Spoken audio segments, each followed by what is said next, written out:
Assalamualaikum warahmatullahi pemirsa. Presiden Prabowo Subianto menyebut adanya dugaan aksi makar dalam demonstrasi yang terjadi dalam beberapa hari ini. Menurutnya pemerintah akan segera mengusut tuntas aksi ini. Presiden Prabowo mengatakan pada aksi di Sulawesi Selatan ada 4 orang aparatur sipil negara ASN yang menjadi korban karena aksi pembakaran gedung DPRD. Menurutnya itu bukan tindakan penyampaian aspirasi. Dan ingat, di Sulsel ada 4 ASN, orang tidak bersalah, orang tidak berpolitik menjadi korban. Gedung DPR dibakar. Ini tindakan-tindakan makar ini. Ini bukan penyampaian aspirasi, kata Prabowo di Rumah Sakit Polri Jakarta Timur. Mengapa rakyat semakin marah? Apakah hukum tidak adil? Apakah kebijakan pemerintah dan DPR sudah pro kepada rakyat? Untuk membahasnya kami terhubung dengan Insa Justice Monitor, yakni Bung Rizky Awal. Assalamualaikum Bung Rizky. Waalaikumsalam warahmatullahi wabarakatuh, Mas Nanang dan rekan-rekan Kilapan News Channel. Semoga dalam keadaan kondisi sehat di tengah-tengah ketidakwarasan sistem yang terjadi hari ini. Ya Bung Rizky, ada 4 ASN yang menjadi korban pembakaran kantor DPRD di Sulawesi Selatan. Kita tentunya sama-sama berduka dan semoga para almarhum ini diberikan tempat yang layak, diampuni segala dosanya dan diterima segera ambil kebaikannya. Nah, baik Bung Rizky, apakah pemerintah hanya fokus pada penindakan hukum terhadap pelaku kerusuhan tanpa menjawab beban ekonomi rakyat yang hari ini terjadi secara sistemik? Apakah ini bukan justru akan memperbesar ketidakpercayaan publik terhadap negara? Gimana menurut Bung Rizky? Ya, yang pertama kita tentu tadi ya tetap berduka besar atas tidak sesedampak orang yang wafat di DPRD Makassar saja, di Sulawesi Selatan saja.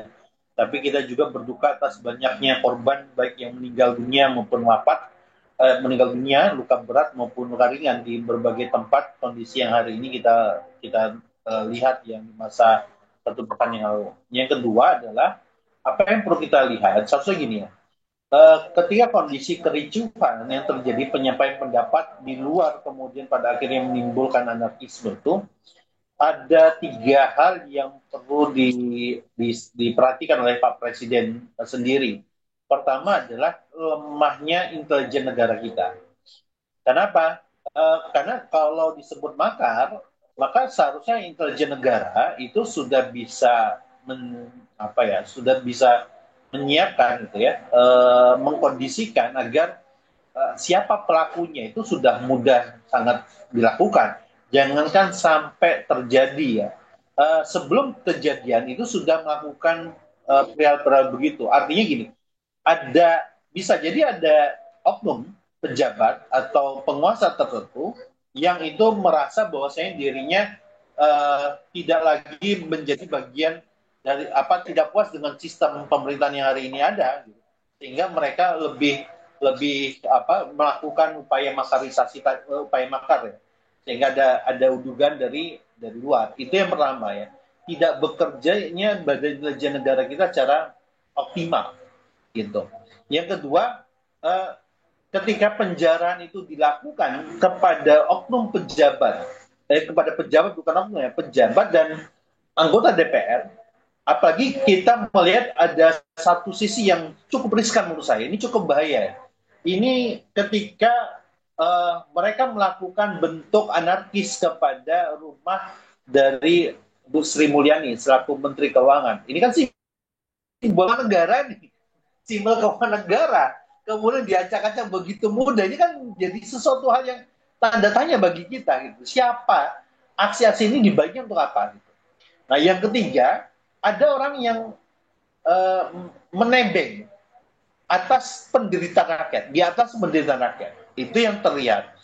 Apa yang perlu dilakukan oleh pemerintah? Pertama, supaya tidak terjadi demonstrasi anarkis atau demonstrasi yang cukup besar, itu ya pemerintah yang sadar lah gitu ya.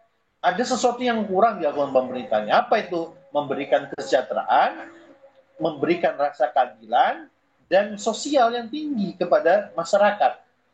Jangan sampai ada pernyataan-pernyataan tokoh publik, pejabat-pejabat publik, anggota-anggota DPR yang justru membuat menyakiti hati rakyat. Itu yang harus dibereskan oleh negara supaya tahapan ini tidak terjadi nih ricu-ricu ini. Kenapa itu tidak? Kenapa terjadi ricu? Bisa jadi dikompori atas ketidakadilan yang ada. Gitu. Wajar memang terjadi kericuan. Ini kan masa sudah mulai gerah, masyarakat sudah mulai ini ketika terjadi ada yang memprovokasi, maka masyarakat tinggal ada yang tinggal sudah bakar bensinnya, sudah nyiapin bensin sama apinya, maka masyarakat itu tinggal bakar. Nah, tidak sekedar yang menangkap para provokator tadi, tapi juga pemerintah yang sadar loh gitu. Ini ada yang salah dengan sistem kita hari ini, pemerintahan kita hari ini. Jadi Pak Prabowo selaku penguasa Republik Indonesia menurut saya perlu mengevaluasi kebijakan-kebijakan yang dinilai tidak populis di tengah-tengah masyarakat, yang dinilai menzalimi, yang dinilai merusak. Apalagi gini, Pak Prabowo ini kan tanggung jawabnya bukan sekedar dunia loh Pak, ini tanggung jawabnya akhirat. Kalau Bapak tidak memberikan yang terbaik di sisi Allah pada dunia hari ini, maka Allah akan memberikan sisi yang lain nantinya di yaumul akhir Pak. Gitu. Jadi menurut saya gitu, pemerintah jangan sekedar fokus untuk makar-makar saja, penangkap makar saja, tapi juga fokus untuk memberikan kesejahteraan, keadilan, rasa kesejahteraan, dan rasa aman dan nyaman di tengah-tengah masyarakat. Ya, Bung Rizky, sebagaimana yang tadi sudah Bung Rizky sentil. Aksi ini ada mengatakan ditunggangi oleh intelijen asing atau ditunggangi oleh pihak pihak asing. Nah, eh apakah ini adalah strategi pengalian isu? Ini kok kejem banget ya. Strategi pengalian isu agar pemerintah terhindar dari kewajiban menjawab akar masalah ekonomi dan politik yang sesungguhnya. Apakah seperti itu, Bung Rizky? Ya, bukan strategi pengalian isu. Isu di negeri ini terlalu banyak, gitu. Masalah di negeri Hmm, terlalu banyak menurut saya. Dan pemerintah itu gagal menyelesaikan banyak masalah itu tadi. Sehingga pada akhirnya masalah itu banyak yang bermunculan dan dianggap sebagai pengalian isu. Kenapa bisa muncul masalah-masalah ini dan itu masalah semuanya dominan menurut saya harus diselesaikan termasuk masalah kesejahteraan, keadilan pada rakyat, rasa keadilan, keamanan, rasa nyaman di tengah-tengah masyarakat dan kebutuhan ekonomi masyarakat harus diperlukan karena menurut saya sangat penting pemerintah harus bisa tahu mana yang perlu diprioritaskan. Pak Prabowo sebenarnya dia punya alat tuh, dia kan penguasa. Pak Prabowo ini presiden, dia punya alat untuk bisa memukul dan memberikan tekanan keras kepada mereka yang melakukan tekanan makar, gitu. Ya menurut saya ada di sana ada Menko Polhukam, ada Menko Polkam, ada juga Menhan ya. Dan Mendagri menurut saya tiga orang ini dan polisi serta Panglima TNI yang itu harusnya bisa menyelesaikan dengan sendiri tanpa Pak Prabowo turun. Pak Prabowo itu harusnya fokus memberikan bagaimana caranya agar tidak terjadi aksi-aksi serupa di tengah-tengah masyarakat hari ini. Ini kan hampir setiap hari ada aksi terus nih. Ya, BEM, besok buruh, besoknya lagi masyarakat biasa, hampir tiap hari ada aksi. Artinya Pak, ada permasalahan yang terjadi di tengah-tengah kita hari ini gitu. Apa permasalahannya? Rasa ketidakadilan, rasa perekonomian kita yang makin turun, ya kesejahteraannya gitu. Nah ini yang perlu difokuskan oleh Pak Prabowo kalau mau husnul khotimah gitu. Jangan sampai dikenal sebagai penguasa yang zalim kepada rakyat nantinya gitu. ya, Bung Rizky. Ada yang mengatakan bahwa proses politik formal ini sudah gagal dalam menyerap aspirasi rakyat. Nah, apakah memang sistem politik saat ini semakin memperlebar jurang antara si kaya dengan si miskin, antara elit dengan rakyat? Sehingga ini bagaikan bom waktu kemudian meledak terjadi demo yang akhir-akhir ini terjadi. Apakah seperti itu, Bung Rizky? Ya kalau disebut sistem demokrasi, orang kan menyebut kita itu demokrasi Pancasila. Ya. Maka ya beginilah demokrasi Pancasila gitu.